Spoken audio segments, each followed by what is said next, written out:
What's up, guys? It's your boy Zardy here, or Zachary Clayton, and today I am going to be making a local business a website. So some of you may or may not know this, but I'm actually a senior at the University of Baltimore last semester studying information systems and technology management, with big emphasis on with a minor in web development.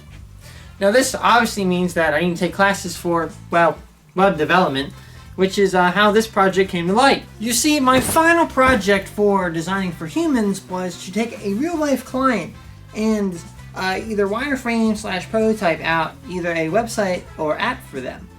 But I mean, come on. If you know me, we're gonna make the whole dang thing. So, some background information for the project. The client's name is Beverly Jean, running a local business called Catered Confections. The company sells various sweets such as chocolate strawberries, cake, and apple pretzels dipped in chocolate. Delicious. The company currently has no online presence, with all traffic coming through word of mouth, but I'm going to fix that. Beverly is able to cater to any type of event in the Maryland, DC, and Virginia areas. She is also open to selling her product online as well, so that is something to keep in mind. A significant emphasis will need to be placed on the ability to schedule events for catering efficiently. Now, with all this information in mind, let's take it to the brainstorm board. Welcome to the brainstorm board. Let's get to brainstorming. And I was off to the races. I already had an idea of what I wanted to brainstorm since I had been thinking about this project pretty much all day. This activity mainly served as an opportunity for me to have all my ideas written down and condensed into a semi-readable format, because my handwriting is still atrocious even as a senior. Also, this section is sped up because it would be incredibly boring to watch someone write a bunch of nonsense on a whiteboard for 15 minutes straight. After brainstorming, another initial research activity I partook in was to create something called a user flow. These user flows effectively serve as a means for me to take my brainstormed ideas and convert them into a condensed, methodical series of events that I can use when designing the website. I created 2 separate user stories, as I envisioned the website having 2 types of consumers: general shoppers and event planners. But now it's time to bring these ideas to life. So I grabbed my Python programming hat, sit on my sick swivel chair, turn on my awesome RGB, put on my cool blue light blocking glasses, and went to town. Except it looked more like this. And of course, the font doesn't match anything else. Down to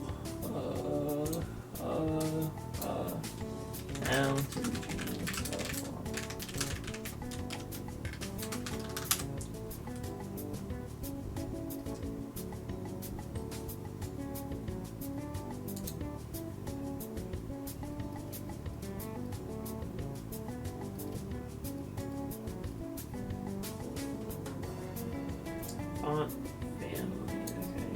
So it looks like font family. Like up here.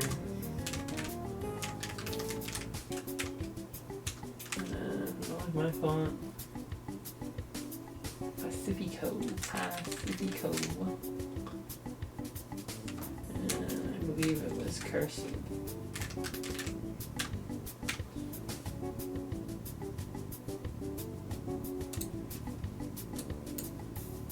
Aha, it worked.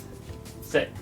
So, after a few long nights of programming and slowly losing my mind, I deemed the Catered Confections website to be considered presentable.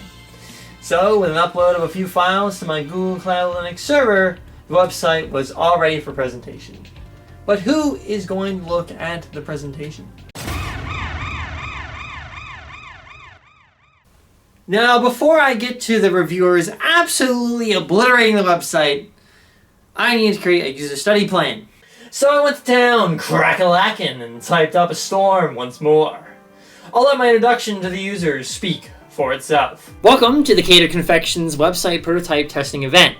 In this event, I'm going to ask everyone here to explore the website's various pages and determine what works and what does not work. Before I get into your tasks, a few notes on background information. Cater Confections is a local business focusing on providing expert catering to events in Virginia, Maryland, and DC areas. Another byproduct of this website is to sell individual suites to users as well. The two main goals of the website are to provide users the ability to shop for suites and to also get in contact with the owner to plan catering events. Another sub-goal of the website is to provide users with adequate information surrounding the business.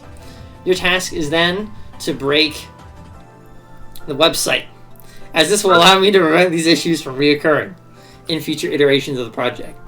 This can be security flaws, input flaws, or display flaws. In addition to trying to find flaws, please take some time to write down what does not make logical sense. For this, I'd like you to ask yourself, does the content being presented make sense? Does the color scheme make sense? Is the content clear, concise? Is the navigation easy? Please write down any feedback regarding these various aspects in the form provided. Quality feedback is critical to a successful project, so please provide the best feedback possible. With that, I have no more requirements for you all. Go out and test. Ask me any questions as they arise. Get ready for the fight of your life. Ready? Go! Alright, go ahead. Have at it. Alright, so I click this and it takes me to here. There it is. Okay, the that is pretty first weird, attack. huh? Okay. Alright. I don't know why it does that. And I want a continuous flow of chocolate apple pretzels. Did you just put the number E? Yeah, I can put the number E in there. Play an event. Let's go. Alright, so I want to go to January. Got and you. then February. Okay. And then, It's- you know, everybody knows February is 30 days, isn't it? It's not. You're Right. missing something. Okay, I gotta redo Oh, that. missing something? Yeah. You can't just Uh-oh. do that. I can't just do that? Oh, can you figure it out? What is February? Yeah, but look to the right. To the There's right. a button. Search. Oh, shoot. You gotta you're hit right. search. Oh, yeah, it's 31 days. You're right. Not looking so good. Wait, why is it? Oh man. You're right. And look, there's only 28 of January. It's one ahead. So let's see, I want to go to sign in. Boom. You Alright. username to Password 2, there I'm logged in. submit. Yeah, you logged in. Confirm my account. That's great. You logged in. Yeah. Oh yeah, I forgot to mention you can do that. Oh. Huh. Yeah. I've invested. Is this it? Is he Yeah. going down for the count? I Okay. give you a cake, you pay me $55. Get back in there and try again. Catered Confections. The shop does not load on your screen very well. Holy moly. No. It's Okay, all right. like quantity, like no bueno. Where is it? It The looks quantity is right here. I wonder. Nope. Bruh. Ooh, is there Where any are you coming going? back from this? All right. Hold on, let me write that down. It doesn't even work. Skirt at Skirt. gmail.com. Okay. Does this bring it to your? Oh, I'm surprised. I should have Yeah. made it do that. Yeah, Missed opportunity. very much. What about like a link right here that would say like, here's click on this email to like Yeah, that would be a good idea. add email link. Yeah, we don't have that. At the end of their time reviewing the website, I asked each reviewer to fill out a form with various questions about their experience with the website, including a color scheme rating, layout rating, best and worst web page, and any bugs and glitches, to name a few. Upon clicking the submit button, a text document will be downloaded to said user's computer and then sent over to me. Great! Now we have all this quality feedback. Now it's time to put it to use. And so, I went to town for the last time, making modifications to the code to fix the apparent issues, all while chugging down on some of that sweet, sour grape juice. Hashtag not sponsored. And with that, iteration 2 was complete. Let's see what changed. So the header had no changes. Feedback Gather had no complaints about the header. finding it fairly easy to use. I did, however, add a background hover color to each element to provide a little bit extra feedback to the user. The footer, I modified the CSS to have items in each box become centered with align item center. Also, I gave the logo at the bottom a proper redirect to the home page for consistency with the header. I also added some padding to the social media icons to space them out a little bit more. Lastly, background hover color was provided to the important links section to make the website more responsive. On the home page, I fixed anchors on the product image slider to function properly before users found the buttons redirected to the home page and did not showcase the next product. This was achieved by adding an on-click function to each anchor respectively.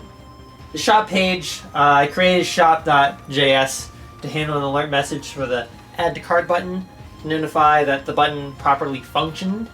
I utilized an on-key down function for each quantity input to disable users from typing in values. Users found it confusing when they were able to type E, the negative symbol, and plus signs into the quantity inputs. For the event planning page, I fixed the calendar to display the month properly. It was previously displaying the previous month's data due to an error in the JavaScript. I removed the search button as users had a hard time finding it / understanding its usage, and the calendar now updates with on-change events and feels much more seamless. I updated the schedule and new event form labels to have a consistent font with the rest of the page. Lastly, I added a form validation and a successful alert upon valid completion to provide feedback to the user. For the About Us page, I added a black border to the right of each picture to add some separation between elements. That was it. The sign-in page, I added a simple form validation to the page through the new login.js file. When a user clicks on an input, the default text now clears away. The password field is also now masks the user input. Lastly, the submit button has an alert attached to it for a successful login attempt. For the create an account page, the same features of the sign-in page were also added to the create account page, including form validation, clearing default text, password masking, and successful account creation message. So, what did I learn? Well, I learned that making a website is rather difficult, but also incredibly satisfying.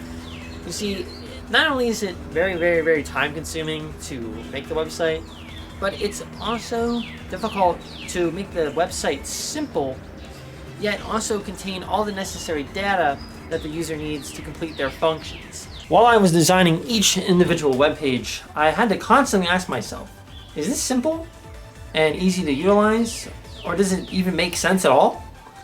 And you can see that in parts of the initial design, like the search button for the calendar to load it was incredibly not intuitive and really didn't make much sense at all. See, in current times, there's almost this unspoken set of standards when designing these applications for humans.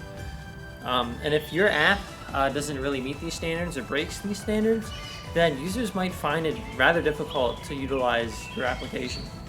And all of these concepts must be kept in mind when designing the end product. And so this has all been leading up to my final recommendations for the client, Miss Beverly. Throughout my time making the website, I found that making the website as simple as possible for users to utilize is crucial.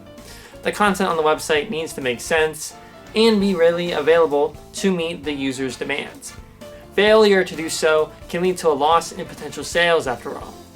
Another crucial aspect of the website is overall presentation and looks. Since most users do not spend more than a few seconds on a web page, making those few seconds count is critical.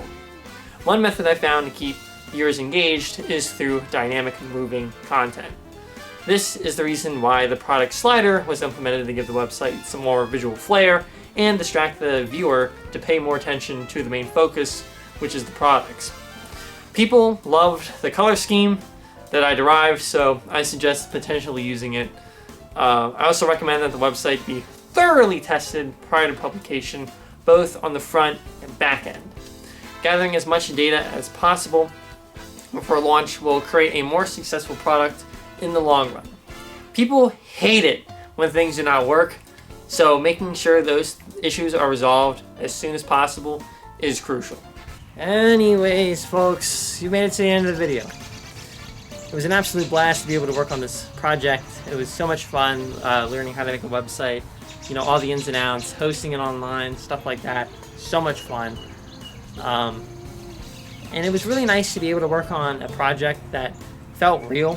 You know, it was a real project, something you can actually see in the workforce. So shout out to the professor for assigning this assignment. It was really cool, and I had a lot of fun doing it. And then making the video, a lot of work went into that, slicing and dicing, putting all the clips together to create some content that was hopefully entertaining. I hope it was. And yeah, if you guys could, you know, leave a like, comment what you liked about the video, and also consider subscribing, because now that I've gone out with this banger of a video from the University of Baltimore, I plan on, you know, making more content here in the summer. Hopefully more edited, stylized content, kind of like this video. So, if you guys enjoy, look forward to it. And I'll see you guys next time. Peace.